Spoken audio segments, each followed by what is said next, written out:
Yes, welcome back to the Eagles Biology Classes YouTube platform. Students, previous class में मैंने आपको action और absorption spectrum का complete एक अपन ने 24-25 मिनट्स का एक लेक्चर देखा था। लेकिन आज अपन जो डिस्कस करने वाले हैं, एक ब्रीफली टॉपिक, अपन एक बड़ा टॉपिक डिस्कस करेंगे which is the second step of photosynthesis. Second step of photosynthesis it means the reduction of CO2। किसकी बात हो रही है सर? डार्क रिएक्शन की बात हो रही है। किसकी बात हो रही है सर? डार्क रिएक्शन की बात हो रही है। तो बिना देरी किए हम शुरू करते हैं बेटा जी डार्क रिएक्शन। क्या शुरू करते हैं सर? डार्क रिएक्शन स्टार्ट करते हैं। ये मैं ले लेता हूँ डार्क रिएक्शन, ठीक है। अब सुनना मेरी बात आप अच्छे से कि जो डार्क रिएक्शन है सर, डार्क रिएक्शन क्या है, ठीक है। और डार्क रिएक्शन में होता क्या है? पहली चीज़ तो ये हो गई कि सर डार्क रिएक्शन है क्या। डार्क रिएक्शन है क्या? तो बेटा डार्क रिएक्शन का मतलब क्या होता है? डार्क रिएक्शन का मतलब तो ये हो गया कि डार्क रिएक्शन में होना क्या है sir? Reduction of CO2। CO2 का रिडक्शन होगा। और जब CO2 का रिडक्शन होगा तो बनेगा क्या इससे? इससे बनेगा ग्लूकोज। क्या बनेगा सर? इससे ग्लूकोज बनेगा। अच्छा, ग्लूकोज का फॉर्मूला क्या होता है सर? सर ग्लूकोज का फॉर्मूला होता है C6H12O6। तो हम क्या करने वाले हैं? रिड्यूस करने वाले हैं। किसको रिड्यूस करने वाले हैं? ग्लूकोज को। और क्या, सॉरी, CO2 को। और क्या बनाने वाले हैं सर? ग्लूकोज बनाने वाले हैं। सेकंड पॉइंट अगर मैं देखूं डार्क रिएक्शन के बारे में, सर जो डार्क रिएक्शन है उसमें रिडक्शन ऑफ CO2 तो होता है, लेकिन किसकी हेल्प से होता है? किसकी हेल्प से होता है? यानी कि ये जो रिएक्शन है ये किस पे डिपेंड है? तो ये जो रिएक्शन है ये डिपेंड होती है किस पे? Depend on the product of light reaction. Depend on the product of light reaction. यानी ये लाइट रिएक्शन के प्रोडक्ट पे डिपेंड होती है। ये रिएक्शन किस पे डिपेंड होती है? लाइट रिएक्शन के प्रोडक्ट के ऊपर ये रिएक्शन क्या होगी? डिपेंड होगी। डार्क रिएक्शन किस पे डिपेंड होगी sir? So dark reaction depend होती है प्रोडक्ट ऑफ लाइट रिएक्शन पे। अब आते हैं sir product of light reaction क्या है। तो प्रोडक्ट ऑफ लाइट रिएक्शन है अपने पास में ATP और NADPH। यानी इनकी हेल्प से अपन क्या करेंगे सर? इनकी हेल्प से अपन CO2 को रिड्यूस करेंगे। क्या करेंगे? CO2 को रिड्यूस करेंगे। डार्क रिएक्शन, नाम क्या है इसका? Dark reaction. सर डिपेंड किस पे है? लाइट रिएक्शन पे। तो कुछ समझ में कम आ रहा है। ये आ रहा है कि सर लाइट रिएक्शन का नाम तो ठीक है, वो लाइट रिएक्शन सनलाइट पे डिपेंड होती है, तो हमने बोल दिया लाइट रिएक्शन। लेकिन इसको डार्क रिएक्शन क्यों बोला? अगर लाइट रिएक्शन नहीं होगी तो क्या डार्क रिएक्शन हो जाएगी? नहीं हो पाएगी। क्यों? क्योंकि लाइट रिएक्शन जब होगी तब उसका जो प्रोडक्ट बनेगा तभी तो डार्क रिएक्शन कंप्लीट होगी। सो इनडायरेक्टली डार्क रिएक्शन भी किस पे डिपेंड है? लाइट रिएक्शन पे। So this is the misnomer. यानी कि ये जो नाम है इसमें ही कुछ ना कुछ दिक्कत है। ये मिसनॉमस है। नाम क्या है इसका? मिसनॉमस। क्यों? क्योंकि सर डार्क रिएक्शन तो डिपेंड किस पे हो रही है सर? ये तो डिपेंड हो रही है, किस पे डिपेंड हो रही है? डिपेंड्स ऑन लाइट रिएक्शन कहीं ना कहीं। तो जब ये लाइट पे डिपेंड होती है या लाइट रिएक्शन पे डिपेंड होती है तो इसको डार्क रिएक्शन कैसे कहा जा सकता है? कैसे कहा जा सकता है इसको डार्क रिएक्शन? डार्क रिएक्शन तो वो होगा अगर ये चलो एब्सेंस ऑफ सनलाइट में होती भी है, लेकिन क्या हमेशा एब्सेंस ऑफ सनलाइट में हो सकती है? क्या जब डार्क रिएक्शन नहीं होगी, लाइट रिएक्शन नहीं होगी, तो क्या डार्क हो जाएगी? डार्क भी नहीं होगी, because dark reaction is depend on the product of light reaction. If the ATP and NADP is produced due to the cyclic and the non-cyclic photophosphorylation, then this ATP and NADP were used in the reduction of CO2 to form glucose. So it means the dark reaction is depend upon the light reaction. Dark reaction is depend upon which? It is depend upon the light reaction. Okay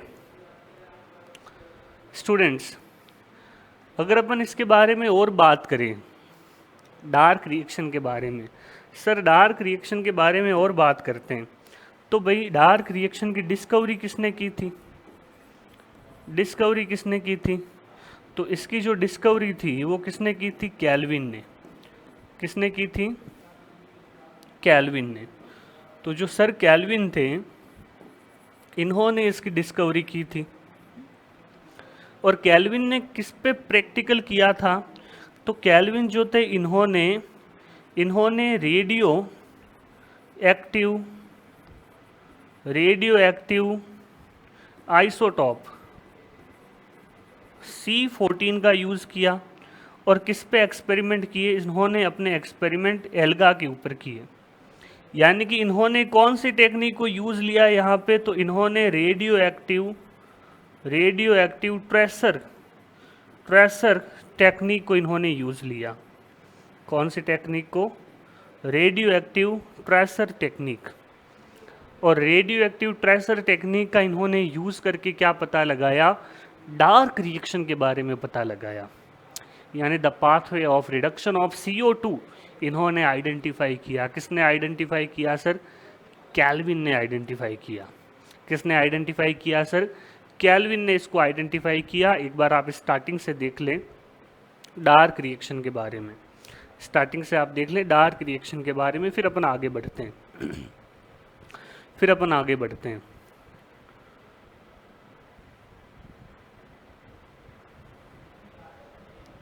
clear है? किसी को कोई दिक्कत, यानी doubts?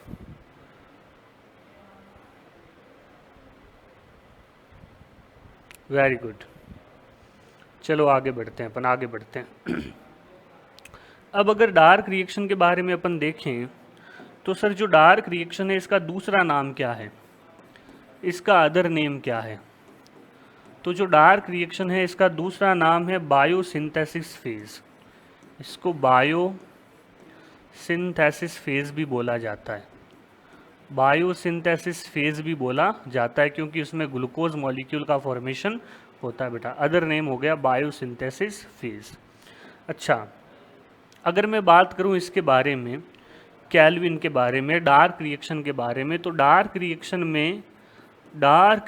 में अपने को पता होना चाहिए कि सर जो डार्क रिएक्शन की प्रोसेस होती है इसके अंदर जो फर्स्ट स्टेबल जो प्रोडक्ट बनता है, पहला स्टेबल जो प्रोडक्ट बनता है वो 3 कार्बन वाला होता है। यानी कि 3 कार्बन कंटेनिंग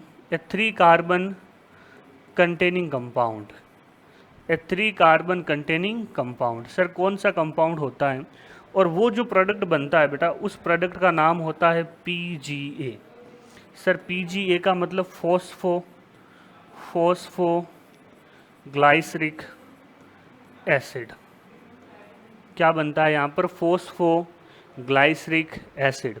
डार्क रिएक्शन के अंदर सबसे पहला जो स्टेबल प्रोडक्ट बनता है वो प्रोडक्ट होता है 3 कार्बन वाला, और उस 3 कार्बन वाले प्रोडक्ट का नाम है फोस्फोग्लिसरिक एसिड।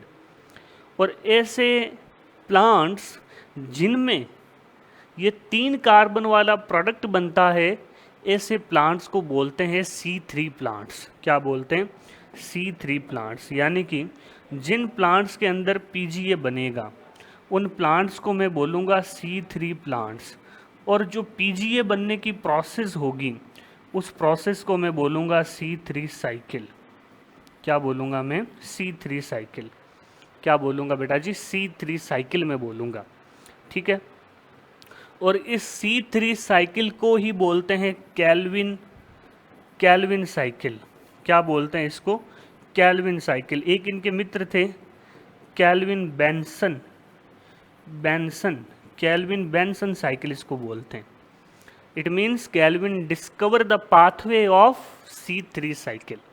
कैल्विन ने किसको डिस्कवर किया था बेटा? C3 साइकिल के पाथवे को कैल्विन ने डिस्कवर किया था। फिर से देख ले, बहुत ही प्यारी चीज़ बता रहा हूँ मैं आपको। फर्स्ट स्टेबल जो प्रोडक्ट होता है वो एक 3 कार्बन का कंपाउंड होता है। उस कंपाउंड को हम बोलते हैं फॉस्फोग्लिसरिक एसिड। क्या बोलते हैं? फॉस्फोग्लिसरिक एसिड, PGA बोलते हैं। अच्छा, PGA किस में बनता है सर? जो फॉस्फोग्लिसरिक एसिड होता है वो C3 प्लांट्स में बनता है। किस में बनता है सर? C3 प्लांट्स में बनता है।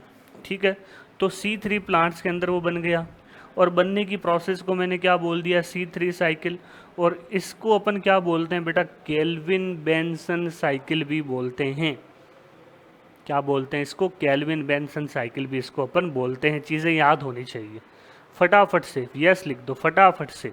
समझ में आ रहा है तो यस लिख दो, फटाफट से कर दो। देखिए, फटाफट से कर दो।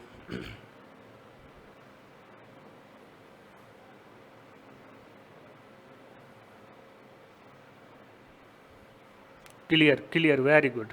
आगे देखते हैं अपन, आगे देखते हैं। अगली चीज़ देखें आप। अगली चीज़ जो मेरे सामने है, सर आपने अभी बताया, सर आपने अभी एक चीज़ बताई, C3 प्लांट्स। तो C3 जो प्लांट्स होते हैं सर, इसके अंदर जो प्राइमरी स्टेबल कंपाउंड होता है, जो प्राइमरी स्टेबल कंपाउंड जो होता है वो 3 कार्बन वाला कंपाउंड होता है। और इस 3 कार्बन वाले कंपाउंड का क्या नाम था सर? सर इस 3 कार्बन वाले कंपाउंड का नाम आपने बताया फॉस्फोग्लिसरिक एसिड, PGA। लेकिन in some plants students, in some plants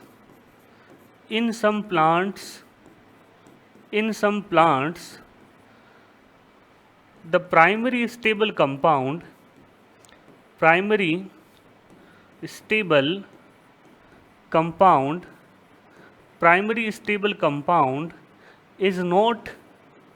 is not a 3 carbon containing compound, is not a 3 carbon containing, it is a 4 carbon containing compound, 4 carbon containing compound, 4 carbon containing compound. यानी कि कुछ पौधे ऐसे होते हैं जिनमें 3 carbon का compound नहीं बनता है, बल्कि एक 4 कार्बन का कंपाउंड बनता है। और उन पौधों को क्या बोलते हैं? तो उन पौधों को बोलते हैं, इन पौधों को मैं क्या बोलूँगा? इन पौधों को मैं बोलूँगा C4 प्लांट्स। और C4 प्लांट्स में वो जो 4 कार्बन कंटेनिंग कंपाउंड होगा, 4 कार्बन जो कंटेनिंग कंपाउंड होगा वो कौन सा होगा भाई? 4 कार्बन जो कंटेनिंग कंपाउंड होगा वो होगा ऑक्जेलो एसिटिक एसिड। कौन सा होगा? ऑक्जेलो एसिटिक एसिड। कौन सा कंपाउंड होगा वो होगा बेटा ऑक्जेलो एसिटिक एसिड। कौन सा कंपाउंड होगा? ऑक्जेलो एसिटिक एसिड। यानी कुछ पौधे ऐसे होते हैं जिनमें 3 कार्बन का कंपाउंड बनता है, और जो 3 कार्बन का जब कंपाउंड बन रहा है तो उसे अपन क्या बोलते हैं? C3 plants. और वो कंपाउंड क्या होता है सर? फॉस्फोग्लिसरिक एसिड होता है। और कुछ प्लांट्स ऐसे होते हैं जिनमें 3 कार्बन का कंपाउंड नहीं बनता, बल्कि उसकी जगह एक 4 कार्बन का कंपाउंड बनता है। उस कंपाउंड को हम क्या बोलते हैं सर? उस कंपाउंड को हम बोलते हैं ऑक्जेलो एसिटिक एसिड, OAA। और उन प्लांट्स को हम क्या बोलते हैं? उन प्लांट्स को हम बोलते हैं C4 प्लांट्स। क्लियर है?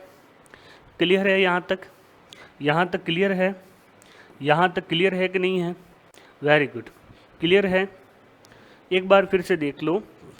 कुछ होते हैं C3 प्लांट्स और कुछ होते हैं बेटा C4 प्लांट्स। कुछ होते हैं C4 प्लांट्स। सर कैल्विन जो था इसने बताया कि जो प्राइमरी स्टेबल कंपाउंड है वो कितने कार्बन का है सर? वो कितने कार्बन का है सर? वो 3 कार्बन का है, ठीक है।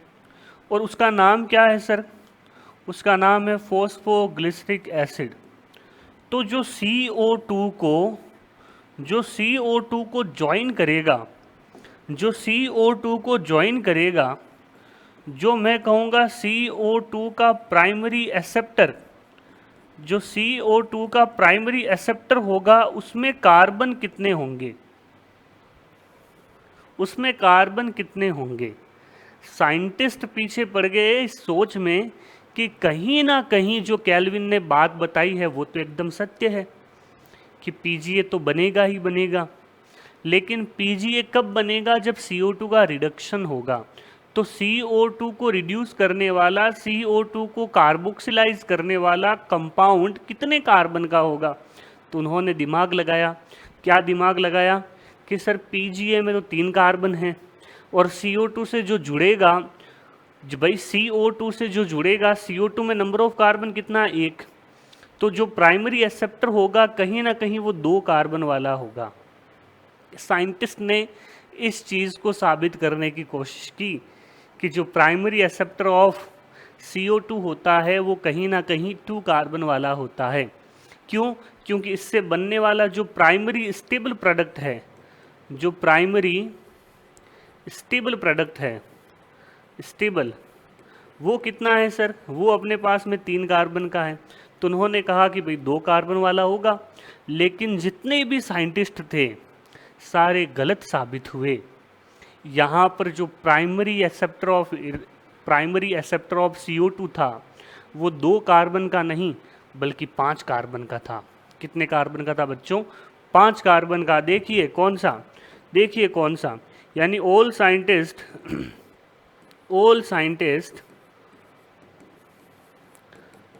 Prove wrong because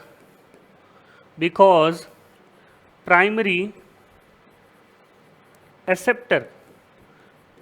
acceptor of CO2 is not a 2 carbon compound. It is while it is a 5 carbon compound. Sir कौन सा है 5 कार्बन कंपाउंड कंटेनिंग वाला? जैसे CO2, ये वापस मैं यहाँ लिख रहा हूँ CO2 प्लस, अब इससे जो जुड़ने वाला कंपाउंड है, इससे जो कनेक्ट होने वाला कंपाउंड है वो है RuBp, ठीक है। और RuBp जब इससे कनेक्ट होगा तो सुनना मेरी बात अच्छे से, सर इसके पास 1 कार्बन है, सर आप कह रहे हो इससे कनेक्ट होने वाला 5 कार्बन का है, तो यहाँ जो बनेगा PGA, भाई उसमें तो 3 कार्बन ही है, तो कोई दिक्कत नहीं है। 3 कार्बन है तो इसके कितने मॉलिक्यूल बन जाएंगे? 2 मॉलिक्यूल बन जाएंगे ना इसके। कितने मॉलिक्यूल बन जाएंगे? 2 मॉलिक्यूल बन जाएंगे, देयर इज़ नो इशू। देखिए CO2 जो है वो 1 कार्बन का है और इससे जुड़ने वाला जो कंपाउंड होगा वो 5 कार्बन का होगा। और कंपाउंड का नाम क्या है? RuBp, इंपॉर्टेंट है। RuBp means ribulose 1,5 bisphosphate. ये कनेक्ट होता है, क्या बनाता है? PGA के 2 मॉलिक्यूल बनाता है। 1 + 5 6, 3 × 2 6 बराबर हो गया, कोई इशू नहीं है। देखिए अब मेरे पास में जो ये चीज़ आई है, सर RuBp के बारे में कुछ बताइए। तो भाई RuBp की फुल फॉर्म देख लेते हैं अपन पहले। तो RuBp की फुल फॉर्म देख लेते हैं। RuBp क्या है सर? जैसे अभी मैंने बताया, क्या है sir? Primary acceptor of CO2। कौन सी रिएक्शन? Dark reaction. कहाँ हो रही है भाई? साइड क्या है डार्क रिएक्शन की? कहाँ हो रही है? स्ट्रोमल मैट्रिक्स में। कहाँ हो रही है? स्ट्रोमल मैट्रिक्स में। मतलब कहाँ हो रही है? स्ट्रोमा में। फुल नेम क्या है सर RuBp का? RuBp का फुल नेम है राइबुलोज 1,5 बिसफॉस्फेट। 1,5 बिसफॉस्फेट। अच्छा इसको आप यूं भी लिख सकते हो, ribulose by phosphate, by phosphate. ठीक है, कैसे सर? कितने कार्बन होते हैं इसमें? मैंने बताया 5 कार्बन होते हैं। कितने कार्बन होते हैं? 5 कार्बन होते हैं। देखो 1 2 3 4 5। सेकंड कार्बन पे कीटोन ग्रुप होता है। सेकंड कार्बन पे कौन सा ग्रुप होता है सर? कीटोन ग्रुप होता है। और इसका जो कार्बन फर्स्ट, सेकंड, थर्ड, 4, 5, जो फर्स्ट है इससे क्या जुड़ा हुआ रहता है? फॉस्फेट। फिफ्थ से क्या जुड़ा हुआ रहता है? फॉस्फेट। तो यहाँ पे नाम क्या हो गया सर? नाम हो गया राइबुलोज 1। 1 पे क्या? फॉस्फेट। और फिफ्थ पे भी क्या है सर? फिफ्थ पे भी क्या है? फॉस्फेट। तो 2 बार जब फॉस्फेट जुड़ता है, 2 बार जब फॉस्फेट जुड़ता है तो इसको बोलते हैं बेस, या फिर इसको आप बोल दो बाई। तो राइबुलोज 1,5 बिस फॉस्फेट या राइबुलोज 1,5 बाई फॉस्फेट। क्लियर है? क्लियर है? तो ये है अपने पास में RUBP, राइबुलोज बिस 5, ribulose 1,5 bis phosphate, ribulose 1,5 bis phosphate. यहाँ तक कोई इश्यू किसी को? कोई इश्यू किसी को? कोई प्रॉब्लम नहीं होनी चाहिए, कोई दिक्कत किसी को? चलो आगे बढ़ते हैं। चलो जी आगे बढ़ते हैं, आगे बढ़ते हैं। अब क्लियर है? क्लियर है सबके? Very good, very good. अब देखो, अब मैं शुरू करने वाला हूँ स्टेप्स ऑफ डार्क रिएक्शन। क्या शुरू करने वाला हूँ sir? Steps of dark reaction. क्या शुरू करने वाला हूँ sir? Steps of dark reaction. Steps of dark reaction क्या स्टार्ट करने वाले हैं अपन? Steps of dark reaction. थोड़ा पानी पी लेते हैं भाई।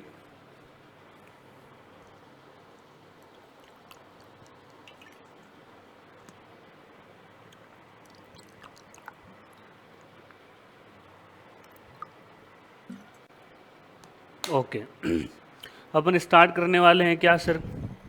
अपन स्टार्ट करने वाले हैं स्टेप्स ऑफ डार्क रिएक्शन। क्या स्टार्ट करने वाले हैं sir? Steps of dark reaction. Clear है? इधर देखिएगा, steps of dark reaction. Steps of dark reaction मतलब किसकी बात कर रहा हूँ मैं? आप समझ गए होंगे किसकी बात हो रही है सर? C3 साइकिल की बात होगी। किसकी बात होगी सर? C3 cycle. मतलब किसकी बात होगी सर? सर यहाँ पर तो बात केल्विन साइकिल की होगी। किसकी होगी? केल्विन साइकिल की। सुनना, सुनना इधर से, अच्छे से ध्यान देना, अच्छे से ध्यान देना भाई। ये लो जी ये मेरे पास आ गया RUBP, राइबुलोज 1,5 बिसफॉस्फेट। क्लियर है? राइबुलोज 1,5 बिसफॉस्फेट यहाँ लिख देता हूँ मैं, राइबुलोज 1,5 बिसफॉस्फेट। ये मेरे पास आ गया। सर नंबर ऑफ कार्बन कितने इसमें? तो नंबर ऑफ कार्बन इसमें है 5। ठीक है, कोई इशू नहीं है। अब ये जो 5 कार्बन का कंपाउंड है, ये कंपाउंड क्या करेगा? ये कंपाउंड यहाँ पर क्या करने वाला है? ये कंपाउंड यहाँ पर क्या करने वाला है भाई? चलो साइक्लिक वे लेते हैं इसका एक।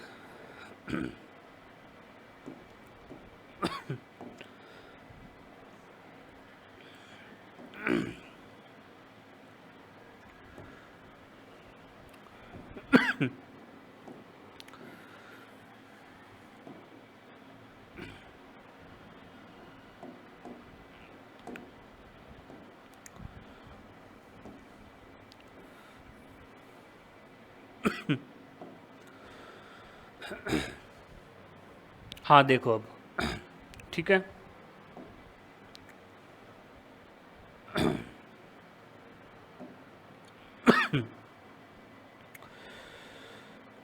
इसको मिटाते हैं यहाँ से अपन, इसको यहाँ से अपन डिलीट करते हैं। 1 सेकंड। शेप है अपने पास में, और ये जो शेप है, चलो इसको क्लियर ही कर देता हूँ मैं, एक बार क्लियर ही कर देता हूँ, इसको क्लियर ही कर देता हूँ वापस देखना एक बार आप। Steps of dark reaction, heading डाल लो सर, स्टेप्स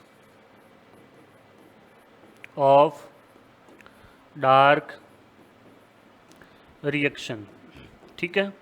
और स्टेप्स ऑफ डार्क रिएक्शन में क्या पढ़ने वाले हैं अपन, C3 साइकिल। क्या पढ़ने वाले हैं, C3 साइकिल। अच्छा, C3 साइकिल का मतलब मैं क्या पढ़ाने वाला हूँ आपको, क्या पढ़ाने वाला हूँ आपको, केल्विन साइकिल। क्या पढ़ाने वाला हूँ बेटा जी, केल्विन साइकिल अपन डिस्कस करने वाले हैं। अब सुनना मेरी बात, सुनना अच्छे से मैंने क्या बोला आपको, मैंने आपको बोला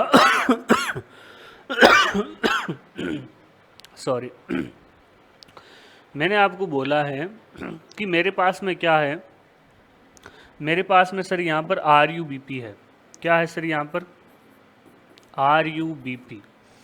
RUBP का मतलब राइबुलोज 1,5 बेस फॉस्फेट, ठीक है सर, ये है मेरे पास। अब सुनना मेरी बात, अब आप ध्यान देना कि सर जब आपके पास ये है तो यहाँ पे अपन ने क्या किया है, यहाँ पे अपन ने RUBP से जो चीज़ अपन बना रहे हैं, जो चीज़ अपन बना रहे हैं यहाँ पर RUBP से,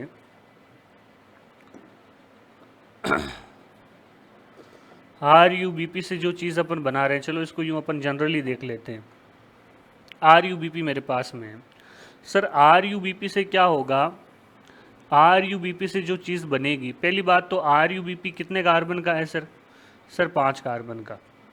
अच्छा, इसमें आकर के क्या ज्वाइन होगी सर, इसमें आकर के CO2 ज्वाइन होगी, ये CO2 का मॉलिक्यूल ज्वाइन हो गया। अब CO2 कहाँ ज्वाइन हुई है, किसके साथ ज्वाइन हुई है, RUBP के साथ। अच्छा, RUBP के साथ ज्वाइन होने के बाद में यहाँ पर जो मेरे पास प्रोडक्ट बनेगा, यहाँ पर जो मेरे पास प्रोडक्ट बनेगा वो बनेगा PGA। क्या बनेगा, PGA। क्या बोल दिया मैंने इसको, फोस्फो ग्लिसरिक एसिड। क्या बोल दिया मैंने इसको, फोस्फोग्लिसरिक एसिड मैंने इसको बोल दिया, PGA बन गया। तो सुनना कि जो पहला स्टेप है सर, जो पहला स्टेप है किसका, डार्क रिएक्शन का, उसे अपन बोलते हैं कार्बोक्सिलेशन। क्या बोलते हैं, कार्बोक्सिलेशन। सुनना, जो फर्स्ट स्टेप है डार्क रिएक्शन का उसमें क्या होता है सर, उसमें होता है कार्बोक्सिलेशन। मतलब जो RUBP है वो किसके साथ ज्वाइन करती है, CO2 के साथ, और क्या बनाती है सर, फोस्फोग्लाइसरिक एसिड बनाती है।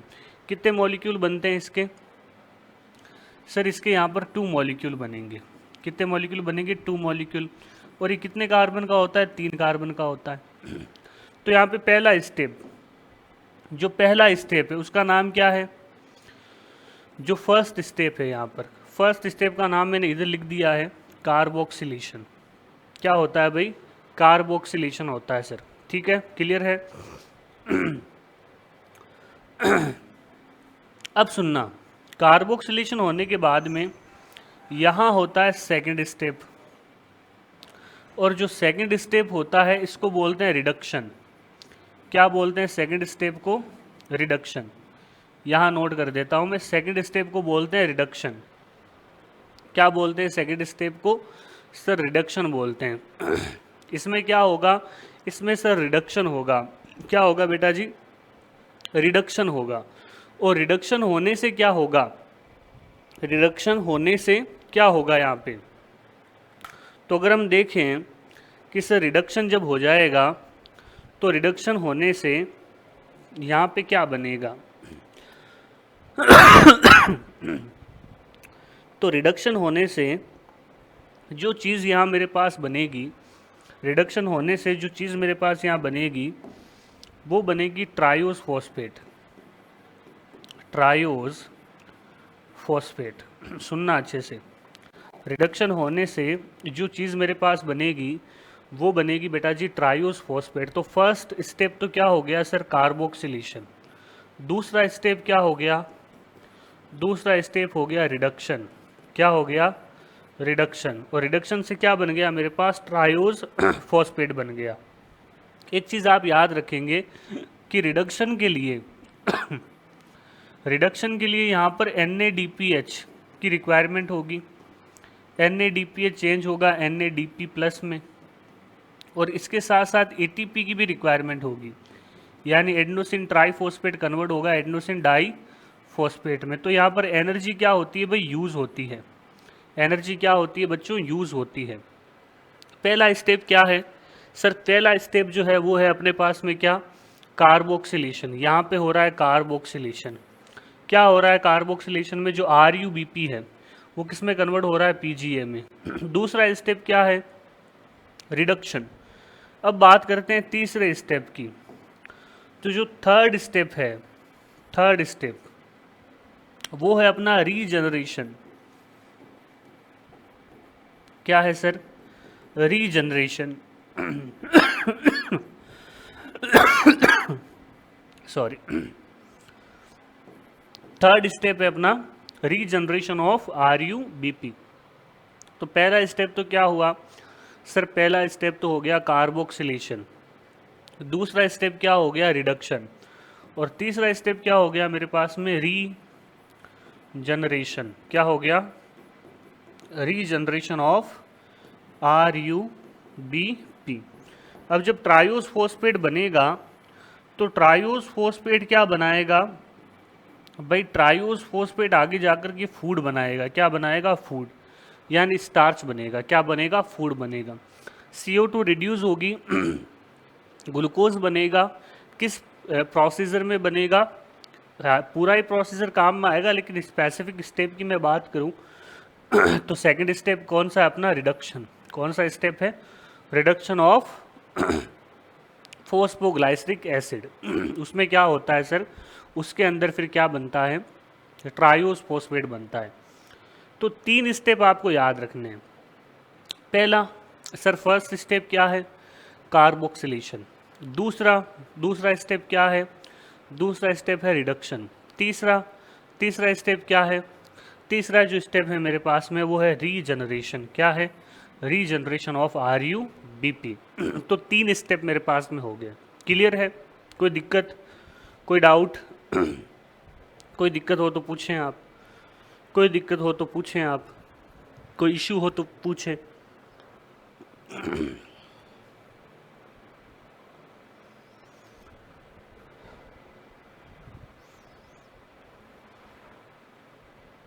कोई दिक्कत नहीं है?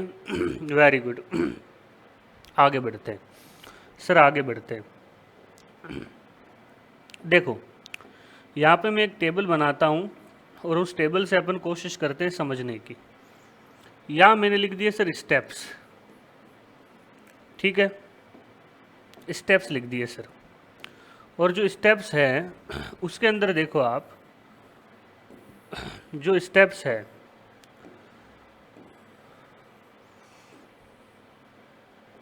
कितने स्टेप है सर? C3 साइकिल के कितने स्टेप होते हैं?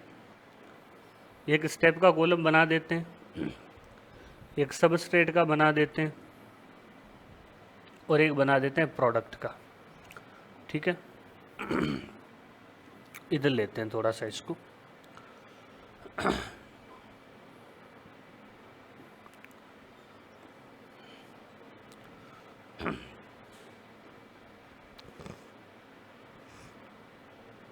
यहाँ पे भी लाइन बना देता हूँ मैं, एक ये हो जाएगी मेरे पास। ठीक है,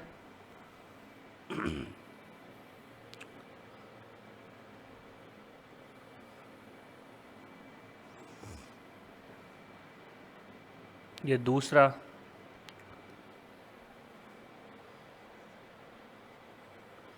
और ये यहाँ पर अपन ले लेंगे तीसरा स्टेप। क्या ले लेंगे बेटा? तीसरा स्टेप। देखो सर, जो स्टेप है उसमें एक तो स्टेप का ले लिया, दूसरा मैंने ले लिया सबस्ट्रेट, और तीसरा मैंने ले लिया प्रोडक्ट। क्या ले लिया? प्रोडक्ट। 3 चीज़ें मैं ले लेता हूँ भाई। अब सुनना मेरी बात आप अच्छे से, अब सुनना आप अच्छे से बात। सर 3 स्टेप है, तो पहला स्टेप क्या था? पहला स्टेप क्या था? पहले स्टेप का क्या नाम है बोलो? कार्बोक्सिलेशन। Carboxylation, carboxylation. कार्बोक्सिलेशन में सबस्ट्रेट क्या क्या है? कार्बोक्सिलेशन में क्या है? एक तो RuBP है और क्या है सर? CO2 है। अच्छा, प्रोडक्ट क्या बनेगा सर? प्रोडक्ट बनेगा PgA। कितने मॉलिक्यूल? 2 मॉलिक्यूल। कितने मॉलिक्यूल बनेंगे? 2 मॉलिक्यूल बनेंगे। ठीक है, पहला स्टेप कार्बोक्सिलेशन। ठीक है, दूसरा स्टेप सर, सर दूसरा स्टेप क्या है? सर दूसरा स्टेप है रिडक्शन। दूसरा स्टेप क्या है? C3 साइकिल का रिडक्शन। अच्छा, रिडक्शन में प्रोडक्ट क्या है? Phosphoglyceric acid PgA। और बनेगा क्या? बनेगा यहाँ पर अपने पास में ट्रायोज फॉस्फेट। क्या बनेगा? ट्रायोज फॉस्फेट बनेगा। क्या बनेगा? Triose phosphate. अच्छा, तीसरा क्या है सर? तीसरा है अपने पास में रीजनरेशन। तीसरा स्टेप क्या है? Regeneration of RuBP। Regeneration of RuBP। Substrate क्या है सर? सबस्ट्रेट है sir triose phosphate. Triose phosphate. और बन क्या रहा है सर? बन रहा है मेरे पास में क्या? RuBP बन रहा है मेरे पास में। क्या बन रहा है? RuBP। तो 3 स्टेप है मेनली। कितने स्टेप है? 3। कार्बोक्सिलेशन, दूसरा कौन सा है? दूसरा है मेरे पास में रिडक्शन, और तीसरा कौन सा है? तीसरा है मेरे पास में रीजनरेशन। 3 स्टेप आपको याद रखने हैं हमेशा। एक देखो, एक जो अपन ने जस्ट ये पढ़ा था, ये रहा मेरे पास, सुनना। इस पूरे के अंदर ये पहला स्टेप रहा, ये फर्स्ट स्टेप रहा सर। ये फर्स्ट, ये यहाँ पर RuBP था। इस RuBP को आपने किस में कन्वर्ट किया सर? PgA में। PgA को किस में कन्वर्ट किया? ट्रायोज फॉस्फेट में। ट्रायोज फॉस्फेट से वापस क्या बन गया? RuBP। तो पहला स्टेप कार्बोक्सिलेशन, दूसरा स्टेप ये यहाँ पे रिडक्शन, और तीसरा स्टेप रीजनरेशन। अच्छा, ATP यहाँ बन रही है, इसके बारे में भी बात करते हैं। देखो, अगर मैं कहूँ यहाँ पर मेरे पास 1 CO2 है 1 CO2, तो 1 CO2 को फिक्स करने के लिए मेरे को कितने तो ATP चाहिए और कितने मेरे को NADP चाहिए? कितने मेरे को ATP चाहिए और कितने मेरे को NADPH चाहिए 1 CO2 को फिक्स करने के लिए? बच्चे याद रखेंगे, 1 CO2 को फिक्स करने के लिए मेरे को कितने ATP चाहिए? 3 तो मेरे को ATP चाहिए, और NADPH कितने चाहिए? 2 मेरे को NADPH चाहिए। इंपॉर्टेंट है ये सर, कितने ATP चाहिए होते हैं और कितने NADPH चाहिए होते हैं? तो CO2 को फिक्स करने के लिए, एक CO2 को फिक्स करने के लिए कितने ATP चाहिए सर? 3 मेरे को ATP चाहिए।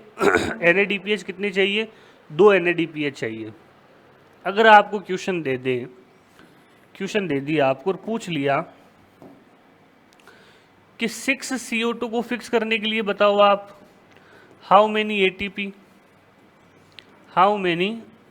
ATP and NADPH were used?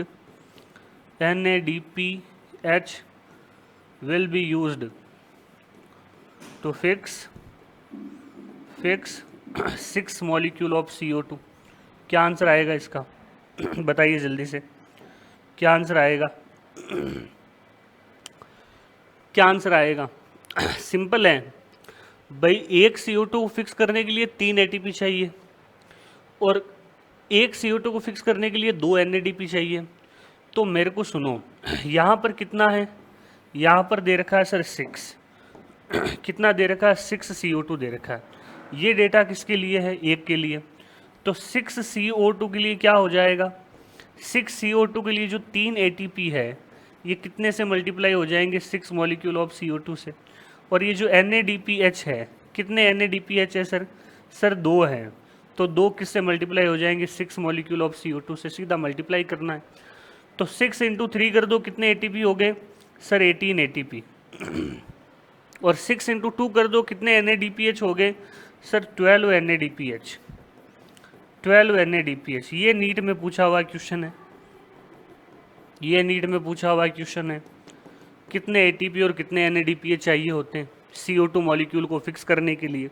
तो ये चीज़ आपको पता होनी चाहिए, ये चीज़ आपको पता होनी चाहिए। इसमें कोई दिक्कत, इसमें कोई दिक्कत, कोई इशू, कोई प्रॉब्लम बताइए बेटा, कोई दिक्कत।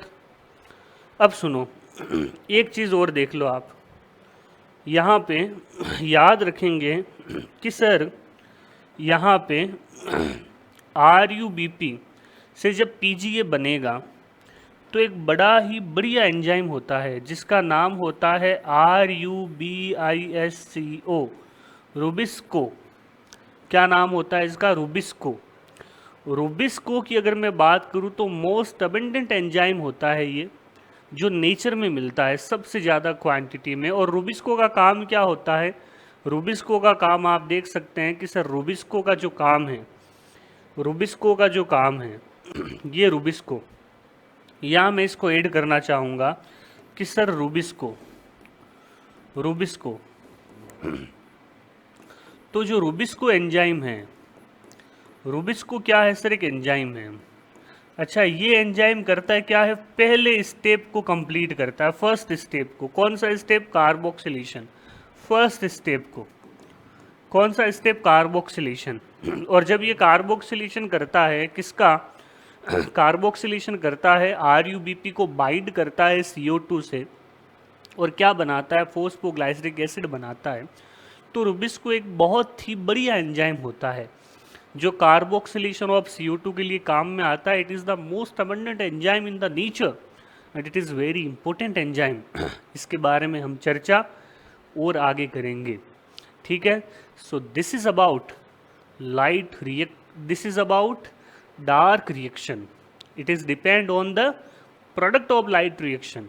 This is about the C3 cycle and the steps of C3 cycle. Each and everything हमने अच्छे से डिटेल में और बहुत ही अच्छे तरीके से मैंने आपको समझाई है। फिर भी कोई इशू हो, कोई डाउट हो, कमेंट में आप लिख सकते हैं बेटा, पूछ सकते हैं कमेंट में, कोई इशू नहीं है, ठीक है। जो भी डाउट है टॉपिक से रिलेटेड आप पूछ सकते हैं उसमें, ठीक है। और आगे मिलते रहेंगे अपन। अगला जो लेक्चर होगा वो अपना C3 से हटके रूबिस्को पे होगा। किस पे होगा? रूबिस्को पे। बहुत बहुत धन्यवाद, थैंक यू।